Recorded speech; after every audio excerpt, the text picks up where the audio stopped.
social media as a rallying point for fans has just exploded, and so it's very helpful to us in terms of sci-fi for the CW as well.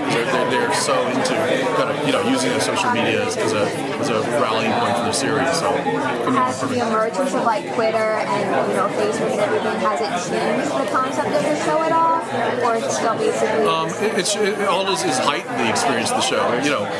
Back when I wrote it before, people would essentially communicate via email and blogs and that sort of thing. Now it's like people communicate instantly, and just in talking to the marketing folks at CW about just how instantaneous that is, and how the Twitter communication during a show can impact viewership. Fascinating to me, and every time I hear this, I salivate because it's so ties into the concept of the show. So the perfect timing is perfect. And CW really is the perfect venue for us because they are such a young audience, and they all they are exactly who we're talking about in the show.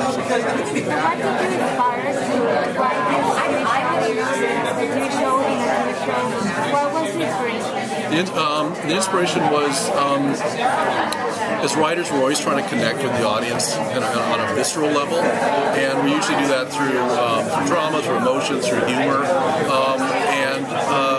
As I started to kind of form the idea for this show, I thought, here's a chance to connect on a visceral level that I've never quite seen before.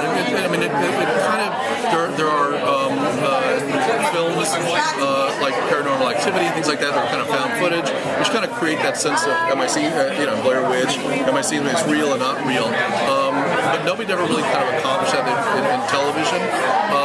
And I thought, okay, here's an opportunity to really kind of blur that line, so that as you're watching the show, you'll see things on the inside show, and then it'll appear in the world, and back and forth.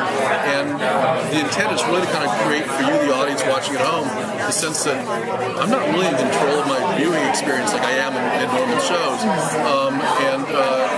I watched the show. I showed the show to my family a while back, and my son and had his girlfriend over, and they're like in their late teens, and he walked her out to her car. It was nighttime. Walked her out to her car afterward, and he came back, and I said, "Why?" And he goes, "She was actually kind of scared walking to her car," and I'm thinking, "Great, I'm thrilled, I guess, but why was she scared? Because the show's creepy. It's not scary. It's scary, but it's creepy. And I said, why was she scared? Because she goes, because walking to her car, she really expected these elements that she'd seen in the show to be out on the street with her. So it's exactly what I was hoping that it would do, which is, even though after you watch the show, it doesn't necessarily leave you. It's still, the experience is kind of still there. So even as you watch the next show, or get up and go walk away from the TV, it kind of comes with you. And the notion of making the television the very thing that we allow into our living room and into our kids' bedroom and carry it in our hand, and making that something that's potentially dangerous, is, to me, it's just so incredibly delicious. I can't tell you. So. What's it like now to see this cast come to life, especially with people like Matthew Davis and Robert Nevers as your anchors? Yeah, the casting, I gotta tell you, it just came together so beautifully. Jessica Lucas, first person we cast in it, she was our anchor. Nepper was somebody we always wanted. I love the fact that Robert, because of his history in playing edgy characters, brings his own kind of level of meta to it. Alona Tall was someone that was shooting a series in Israel, and we saw her on tape. And when we're looking through tapes and things, and she came on, and I thought I was watching the show. I mean, she was so absolutely. I was like, there she was. And then Matt Davis was always the prototype for me, but I didn't think I could ever get him.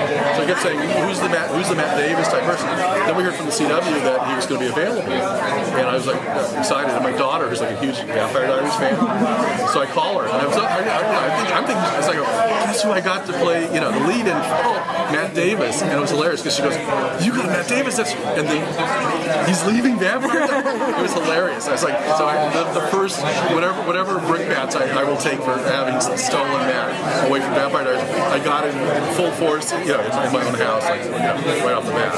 Is the This is the last question. okay?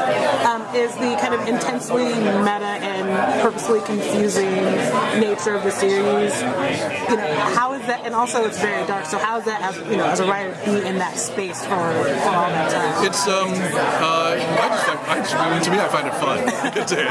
It's not a stretch for me at all. So yeah, exactly. Yeah. One of my favorite. I shouldn't say. I was going to say. No. One of my favorite lines to say.